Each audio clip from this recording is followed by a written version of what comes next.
आपलं खाजगी जीवन आणि आपलं सार्वजनिक जीवन यामध्ये शक्यतो आपण आपलं व्यक्तिमत्व एकच ठेवण्याचा प्रयत्न करायचा।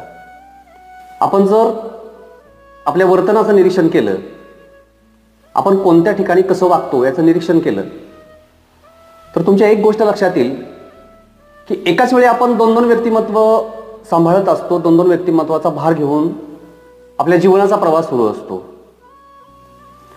आपण आपल्या नातेवाईकांपुढे आपली इमेज वेगळी असते, आपल्या कुटुंबियांपुढे आपली इमेज वेगळी असते, आपल्या मित्रपरिवारापुढे आपली इमेज वेगळी असते।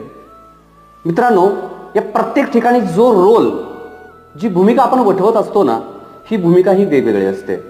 अनेक वेळा काय होतं की अशा दोन पद्धतीची व्यक्तिमत्व ज्यावेळी आपल्या व्यक्तिमत्वात लपलेली असतात, या दोन व्यक्तिमत्वामध्ये सुद्धा आपल्या संघर्ष होण्याची शक्यता जास्त असते आणि यातून सुद्धा आपल्याला डिप्रेशन किंवा फ्रस्ट्रेशन येऊ शकते।